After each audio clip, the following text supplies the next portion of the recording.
Hoje vamos falar sobre um tema muito importante que tem dois movimentos aí, o pentecostalismo e o neopentecostalismo. Você já ouviu falar? Qual é a diferença entre os dois movimentos? E o que a Bíblia nos ensina sobre esses dois movimentos? Então vamos para o contexto bíblico.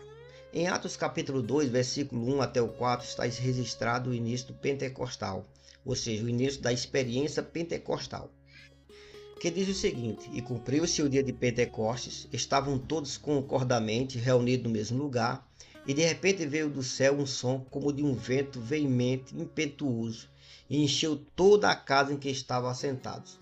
E foram vistos por eles línguas repartidas como de fogo, os quais pousaram sobre cada um deles, e todos foram cheios do Espírito Santo, e começaram a falar noutras línguas, conforme o Espírito Santo lhe concedesse que falasse. Esse derramamento marcou o início da igreja cheia do Espírito.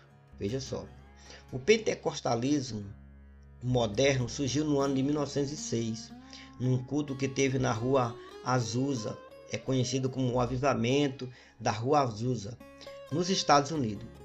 Chegou aqui no Brasil em 1910, através dos dois missionários Daniel Berg e Gunnar Wingre, que são os fundadores das Assembleias de Deus no Brasil. Os pentecostais deram a ênfase em 4 pontos principais. Primeiro, a salvação em Cristo Jesus. Segundo, o batismo com o Espírito Santo como revestimento de poder. Terceiro, a busca pela santidade. E a quarta, a paixão pela evangelização e missões. Hebreus capítulo 12, versículo 14 nos lembra o seguinte: segui a paz com todos e a santificação, sem a qual ninguém verá o Senhor. Agora vamos ao neopentecostalismo. O neopentecostalismo surgiu no Brasil a partir da década de 70, no ano 1970. Ele traz também algumas características marcantes. Primeiro, ele dá ênfase na teologia da prosperidade. Ele faz uso frequente de campanhas, correntes, objetos ungidos, etc. Terceiro, ele dá também um forte foco em culto de libertação espiritual, que são chamadas batalhas espirituais. Quarto, grande destaque para as bênçãos materiais, ou seja, as coisas materiais é o foco também. Então vamos para as diferenças entre o neopentecostalismo e os pentecostalismos, tá bom? Vamos observar algumas diferenças entre os dois movimentos. Primeiro, cristocentrismo. No pentecostalismo clássico, Cristo, Jesus, é o centro da pregação. No neopentecostalismo, muitas vezes o foco é a prosperidade e a vitória pessoal.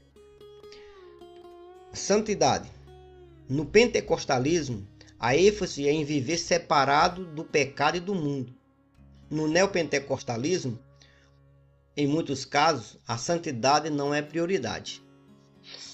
Terceiro, o uso da Bíblia. No pentecostalismo, aplicação simples, mas fiel ao texto sagrado. No neopentecostalismo, em muitos momentos, o uso de versículos fora do contexto. Agora vamos lá para 2 Timóteo capítulo 4, versículo 3 ao 4, que diz o seguinte: porque virá tempos que não suportarão a sã doutrina, mas tendo em comichão nos ouvidos, amontoarão para si doutores conforme as suas próprias concupiscências e desviarão os ouvidos da verdade, voltando a fábulas. Olha só. Agora, o que podemos aprender? O Espírito Santo continua agindo em nossos dias, mas precisamos de discernimento espiritual. 1 João capítulo 4, versículo 1 nos alerta dizendo: amados, não creais em todo espírito, mas provai se os espíritos são de Deus, porque já muitos falsos profetas se têm levantado no mundo. Veja só, nem todo o que parece espiritual vem de Deus, ou é verdadeiro. Pentecostalismo é marcado pela Bíblia, pela santidade e pelo poder do Espírito Santo, agindo para glorificar a Cristo. Portanto, irmãos, precisamos entender, nem todo movimento que se diz pentecostal é bíblico. O pentecostalismo clássico nasceu do desejo de viver, Atos 2, cheio do Espírito e centrado em Jesus. O neopentecostalismo muitas vezes desviou esse foco para o materialismo. O Espírito Santo veio para glorificar a Cristo e não para exaltar homens ou promessas passageiras. Que voltemos ao Evangelho simples, puro e cheio do poder, como nos dias da igreja primitiva. Amém.